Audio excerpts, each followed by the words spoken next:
অকল আধুনিক গীতেই ৰঙালী বিহুৰ মানে মূল আকৰ্ষণ হ'ব নোৱাৰে।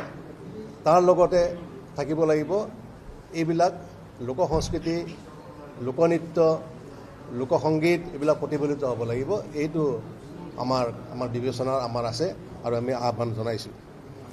লগতে আছে ৰাতি 12 বজাৰ ভিতৰত বিহু সমাপ্ত কৰিব লাগে। সেইটো আমাৰ আহ্বান সকলোৰ প্ৰতি, যাতে কাৰণ 12 বজাৰ পিছত আমি দেখিছোঁ বিভিন্ন আপোনাৰ এক্সিডেণ্টে হওক, বিভিন্ন হাই কাজিয়া হওক, এইবিলাক হোৱা আমি দেখা পাইছোঁ। সেইকাৰণে আমি 12 বজাৰ ভিতৰত অনুষ্ঠান সামৰাৰ কাৰণে আমি সকলোকে আহ্বান জনাইছিলোঁ আৰু সেই আহ্বান বেছিভাগে গ্ৰহণ কৰিছে। হয়তো দুই এখন বিহুটো কেতিয়াবা হয়তো ইফাল সিফাল হয়তো হৈছে, অলপ সময় ইফাল সিফাল হৈছে, কিন্তু এইটো সকলোৱে চেষ্টা কৰিছে আৰু সেইটো চৰকাৰেও আহ্বান জনাইছিলে। তাৰ লগত আছে গামোচা। এই বিহুৰ সময়ত আপোনাৰ বাহিৰৰ পৰা বহুত গামোচা অহা আমি দেখিবলৈ পাইছোঁ। মেচিনত বোৱা আপোনাৰ গামোচা মাদ্ৰাজৰ পৰা আহে। আমি বিচাৰিছোঁ যে আমাৰ স্থানীয় যি বোৱনী আছে, এই বোৱনীয়ে নিজৰ আপোনাৰ শালত বোৱা হাতে বোৱা যি গামোচা আছে, এই গামোচা ব্যৱহাৰ কৰাটো বাঞ্ছনীয়। ইয়াৰ লগত অৰ্থনৈতিক কথাটো জড়িত, অকল সংস্কৃতিয়ে নহয়, ইয়াৰ লগত এটা অৰ্থনীতিও জড়িত হৈ আছে। ইয়াৰ লগতে আমাৰ আন এটা হেৰি আছে যে যোৱা 2 বছৰ ধৰি অসম চৰকাৰে 1.5 লাখ টকাকৈ অনুদান আগবঢ়াই আহিছে বিহু সমিতিসমূহক।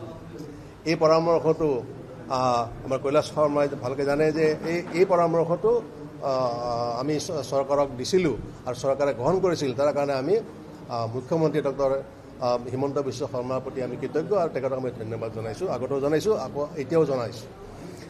আমি আশা কৰিছোঁ যে এই 1.5 লাখ টকা অনুদানটো এই বছৰো আমাৰ বিহু সমিতিসমূহক তেখেতে প্ৰদান কৰিব আৰু বিশেষকৈ যিবিলাক বিহুৱে সাত বহাগৰ ভিতৰত যিবিলাকে বিহু অনুষ্ঠিত কৰে তেখেতসকলক এই অনুদানটো দিয়ে চৰকাৰে সাধাৰণতে, আৰু আমি আশা কৰিছোঁ যে এইবাৰ এই অনুদানটো আগবঢ়াব। লগতে আমাৰ এই বৃহত্তৰ গুৱাহাটী বিহু সন্মিলনী সমন্বয় সমিতিৰ তৰফৰ পৰা আমি যোৱা 2 বছৰ ধৰি শ্ৰেষ্ঠ বিহু সংগঠকৰ এটা সন্মান আমি আগবঢ়াই আহিছোঁ। এই বিহু সন্মিলনীসমূহৰ ভিতৰত যিসকল মানে ওতঃপ্ৰোতভাৱে লাগি থকা বিহু সংগঠক আছে, তাৰ ভিতৰত শ্ৰেষ্ঠ বিহু সংগঠক হিচাপে আমি যোৱা 2 বছৰ ধৰি প্ৰদান কৰিছোঁ আৰু এই বছৰ আমি সিদ্ধান্ত লৈছোঁ 2গৰাকী ব্যক্তিক আমি এই সন্মান যাচাৰ কাৰণে। 1 নম্বৰ ডক্টৰ হৰেণ দাস, তেখেত পূব গুৱাহাটী বিহু সন্মিলনৰ প্ৰাক্তন সাধাৰণ সম্পাদক, প্ৰাক্তন সভাপতি আৰু বৰ্তমান তেওঁ পূব গুৱাহাটী বিহু সন্মিলনৰ তেখেত প্ৰধান উপদেষ্টা হিচাপে কাৰ্যনিৰ্বাহ কৰি আছে। তেখেতক আমি এই সন্মান দিবলৈ আমি সিদ্ধান্ত লৈছোঁ। লগতে আৰু এগৰাকী ব্যক্তি মনোৰাম টুমুং হৈছে আপোনাৰ ঢপলীয়া ৰঙালী বিহু সন্মিলনৰ তেখেত প্ৰাক্তন সভাপতি আৰু এগৰাকী বৰ্ষীয়ান কৰ্মী। আজি বহু বছৰ ধৰি তেখেতে একেৰাহে এই বিহুৰ লগত জড়িত হৈ আছে আৰু আমাৰ এই সমন্বয় সমিতিৰ লগতো তেখেত জড়িত হৈ আছে।